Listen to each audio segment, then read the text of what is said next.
So Saturday karon nga niya yung school kay na konsensya yung gili na kun mapakaon ang mga homeless cats dili nga akong mga feeding beneficiary. So hello guys, mga viewers and followers na Yumi. So today is Saturday, Manu March 1, 2025. Human akong pakaon nila na orange cat ang niludog. Nagbaklay ko padulong sa kurong. Og sa akong pagbaklay nakita ko na panit na si Yumi sa akong likod. Then pagkakita na ko niya nagduda ko nga basin gibalhin ako niya ang iyang mga kittens. Og tama gyud iya gyud ang gibalhin. So akong gibuhat, akong giadto ang mga kittens dito sa purok. Ako sa gipaniiran. Kung naabag yun. So, in my surprise, naa si orange cat. Pero nagluya yun si orange cat kay luwi kay marag dying na yun siya guys. Hangtod karon na akong ibalik sa akong room. So dying siya, wala na dyan ko kabaloon sa ibuhaton. Ano niya. So ito gana lang po na to sa Ginoo ang iyang kung ano kahintang. So dara nakita niyo si orange cat. So muna pag-abot sa purok. Ya akong gisulod guys pagtanaw na ko ay naniid ko wala man ang duha ka kittens. So akong nakitag una ang RET nga dako kayong gipatay nilang ni Yumi. I'm so sure iya siyang ipakaon siyang mga anak pero wala gipikit siyang mga anak. So na-feel na ko guys nga basin gitudlungan ni Yumi niyang tulo ka kittens maging independent nga dili magsalig na diri sa akong room mapakaunon o maging malaya nga feel yun ako gitudluan yun kana mo ng RET.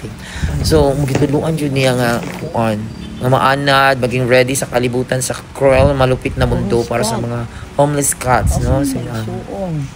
So kaluoy pod no. So at least instinct na niyo may respeto na lang po nako ang desisyon niyo. Pero so far kini naluoy ko ani guys kay luya yang angin. Posible mamatay gani wala gani siya katutoy na niya. Di naman po siya mukhaon guys akong gipakaon kar. So hopefully matapos niyo ang video kay makita niyo gipakaon ako sila. Karon si Yumi wala si Gray o si Black and White. Ang ginabuhi na pud to kay gituluan na po ni Yumi. So ana lang yun guys. So kana naabot siya pinakalit guys. Ang ngita ko akong gililista po wala pero kalit pinakalit na sila naabot ang duha. So akong gibuhat ako na po sa gibit-bit lang to gidalag balik na ko karon sa room kay para mapakaon. Kay luoy man pud kay wala man pud yung muhatag na dito sa purok. Pero si Yumi good guys naning kamot yun nga makakaon ang iyang mga anak nga gitagaan yun yung RET.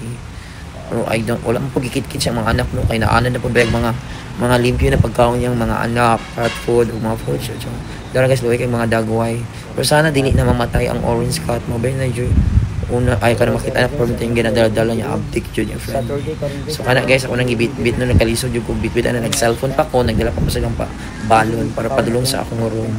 So inana guys. So thanks for watching guys. Hope tapusin niyo ang video. Hope you comments, like and share guys. God bless. Let's go. Bahala na yung mama din ha.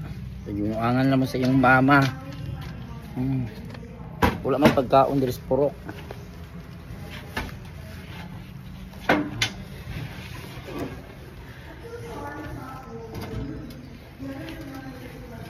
Dito man dito. Si Yumi dito ran, si Yumi dito. Kaya ito man dito kay para mo. Makakaon mo tarong. Nag-on ako sa room guys. Ano sa room? Kaluoy ano nila guys oy. Ang orange cat na angin. Wala lang. Dito mo. Ay pa dito mo sa bodega. Sa bodega na lang ni Yumi para sa imong anak sa una sa bodega ni magibutang. Nagbaguod ko. Nagbaguod ko. Tangan ako sa diri be. Tumo sa akong kuan be. Table be. Dali lang. Siya yan. Ayan diri. Dia. Dia mo. Uy, Ginoo ko ninyo. Ginoo ko. Tag-asa na mo gidala sa ilang tag-asa na gidala. Oh, Ginoo ko anong mga anak. Sa bodega na lang sila yun. Solid na lang ako na sila bodega. Ayan sila yun guys. Nasulod dayon. Ang isa nasulod.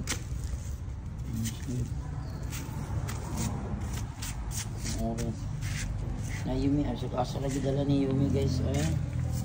Sige na gibalik dito sa puro. Ito na lang. Wait lang din.